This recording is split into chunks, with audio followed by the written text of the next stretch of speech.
Ang tubag nato sa Salmo nagkanayon nga bulahan sila nga nagalaom sa Ginoo.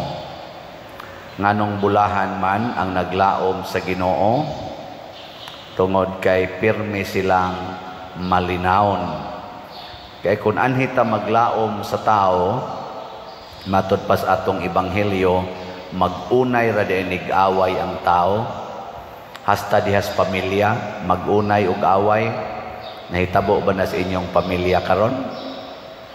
Wa mo'y unay-unay away diha. Hoy, perting inunayay away.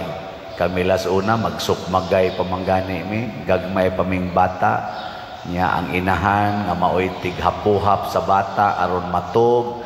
Maurasan ng kamuta, ang ilunit sa dunggan sa bata. Kana sang kamot nga nihungit sa bata, sa bakba, aron makakaon, maurasan ng kamuta nga mukumot sa bakba sa bata, labi nagdi na mo patuo o sige hagbadlo nga hilom na diha. Magunay ra ba? Unayon ra taaning tao. Kinsa ra man joy consistent nga nagmahal nato, nga kanunay gyung magamping nato ang Ginoo. Muna si San Pablo diri sa unang pagbasa niingon siya, kay ang atong mga sala gibayra na ni Kristo sa way katapusang grasya. Muna ang atong kaugalingon sa gamiton sad nato, dili na atong mga sala nga mosangkot sa kamatayon, kung dili gamito na nato sa pagsunod ni Kristo. Munang bulahan gyud ang nagalaom sa Ginoo.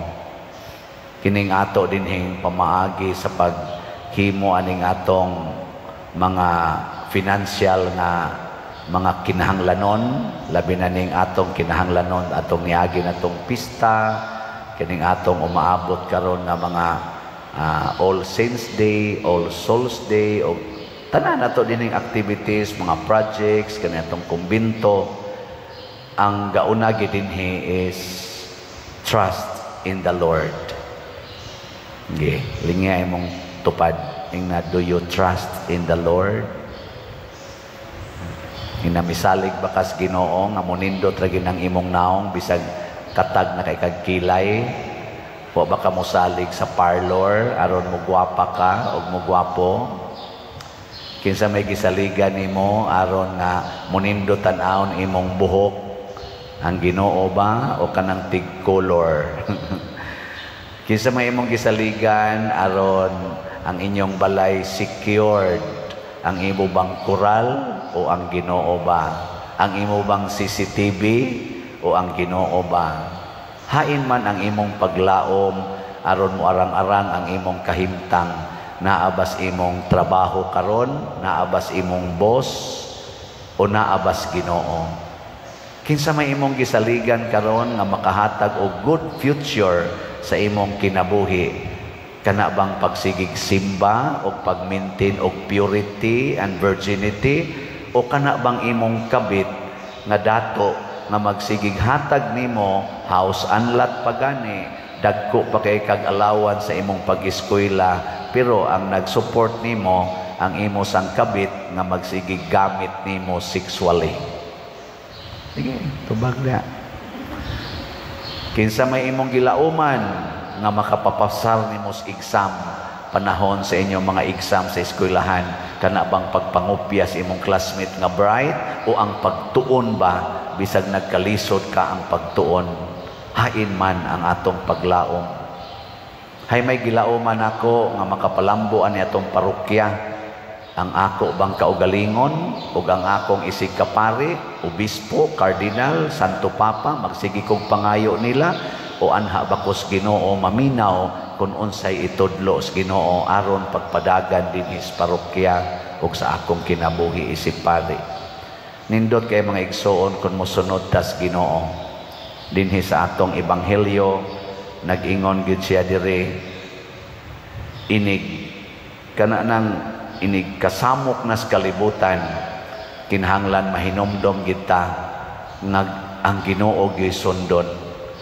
Kung mag-unay nag-away ang pamilya, kinahanglan kita gyud maoy awayon, dili kitay mangaway. Kaya ang Ginoo di man mangaway, bahala na kitay awayon. Kung magpinatyanay na ang mga nasod sa maaning gubat, kinahanglan kita maoy patyon, dili kitay mo patay. Kaya ang Ginoo di man mo patay. Kung maglinibakay na ang mga politicians, kusog-kusog naman na karon kay ting kumpanya na, kinahanglan kitay libakon, dili kitay manglibak. Kitay dauton, dili kitay manaot, kay di man na kinaiyas Ginoo. So naa gining conflict, ni gining panagbangi sa kusog, pero kanindot unta na kita maoy kanunay nahigugma, dili kitay kanunay ng ngatake. O kung ato na ning puy-an, masinati nato ang tinuod nga kalipay o kalinaw niya inighuman na din his kalibutan kay mga matay ramang kita.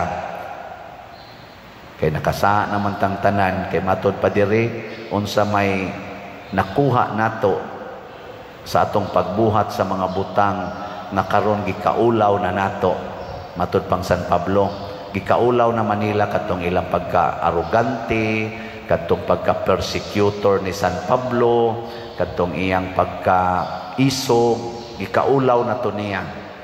Unsa may nakuha kuno ato, kamatayon. Mao na si San Pablo intaw nakapatay ni Esteban, ang atong unang martir sa atong pagtuo.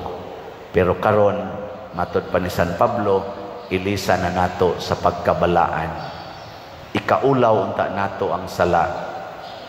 Proud unta ta na kita mga balaan. Sige, lingi ako ng imong tupad.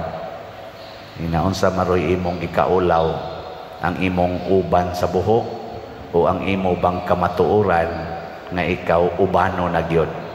Ana no? Unsa maroy imong gikaulaw, ang imo bang asawa nga dagko na kaigbilbil o ang imong pagkamatinud-anon sa imong asawa bisag murag medyo luod-luod naglawas. Ana.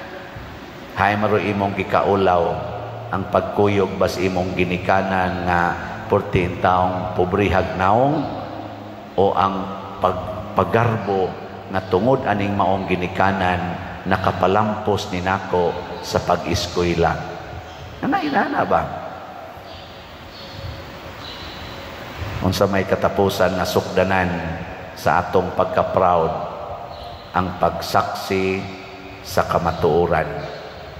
Truth will set us free, pero truth will also put us in hell kung atong supakon ang kamatuoran, kung atong tabunan ang kamatuoran, labi na gyud patyo nato ang kamatuoran, mapuno na tas bakak.